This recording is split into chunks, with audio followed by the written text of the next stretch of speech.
খবরের শুরুতেই জানিয়ে দিব সংবাদ শিরোনাম, পরে বিস্তারিত। আইসিসিতে 2 ইসরায়েলি মন্ত্রীর বিরুদ্ধে গ্রেপ্তারি পরোয়ানা প্রস্তুত।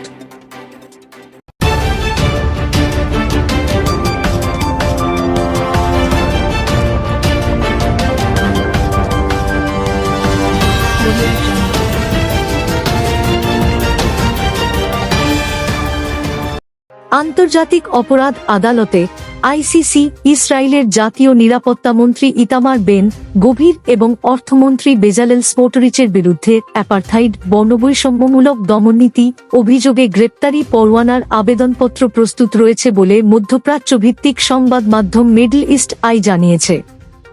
আইসিসির একাধিক সূত্র জানায়, প্রধান কৌঁসুলি করিম খান মে মাসে ছুটিতে যাওয়ার আগেই এই দুটি মামলার প্রস্তুতি শেষ করেছিলেন। তবে আবেদন আদালতে জমা দেওয়ার আগেই তিনি সরে দাঁড়ান। বর্তমানে তার 2 ডেপুটি প্রসিকিউটরের হাতে এই ক্ষমতা থাকলেও যুক্তরাষ্ট্রের সম্ভাব্য নিষেধাজ্ঞার হুমকির কারণে তারা তা জমা দিচ্ছেন না বলে জানা গেছে। যদি এই পরোয়ানা জারি হয়, তবে আন্তর্জাতিক আদালতে প্রথমবারের মতো অ্যাপার্থাইড অপরাধ হিসেবে চার্জ গঠন হবে।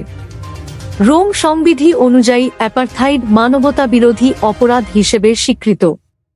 ইসরায়েলের দখল নীতি ও ফিলিস্তিনিদের ওপর নিপীড়নের কারণে দেশটির বিরুদ্ধে অ্যাপার্থাইডের অভিযোগ তুলেছে হিউম্যান রাইটস ওয়াচ, ইসরায়েলি মানবাধিকার সংস্থা বেতসেলেম সহ বহু প্রতিষ্ঠান। গত বছর জাতিসংঘের আন্তর্জাতিক বিচার আদালতও গাজা ও পশ্চিম তীরের দখল অবৈধ বলে মত দেয় এবং বর্ণবৈষম্য বিলোপে ইসরায়েলের ব্যর্থতার কথা উল্লেখ করে। যুক্তরাষ্ট্র ও যুক্তরাজ্যের চাপ, বিচারক ও প্রসিকিউটরদের ওপর নিষেধাজ্ঞা এবং রাজনৈতিক হুমকির কারণে আইসিসি বর্তমানে জটিল অবস্থায় রয়েছে। ফলে এই পরোয়ানা আদৌ কার্যকর হবে কিনা তা অনিশ্চিত। অন্যদিকে ফিলিস্তিনের অবরুদ্ধ গাজায় গত 24 ঘণ্টায় ইসরায়েলি হামলায় আরও 51 জন নিহত হয়েছেন। আহত হয়েছেন কমপক্ষে 369 জন।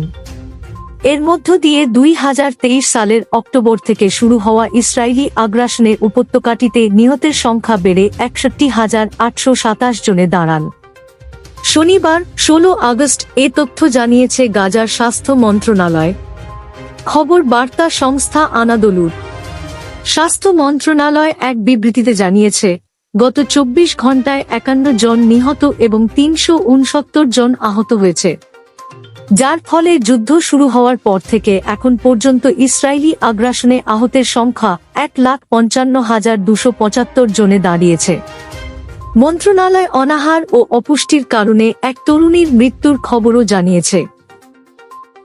এর মধ্য দিয়ে ইসরায়েলি অবরোধের ফলে সৃষ্ট অনাহারের মৃত্যুর মোট সংখ্যা এখন 240 জনে দাঁড়িয়েছে, যার মধ্যে 107টি শিশু রয়েছে।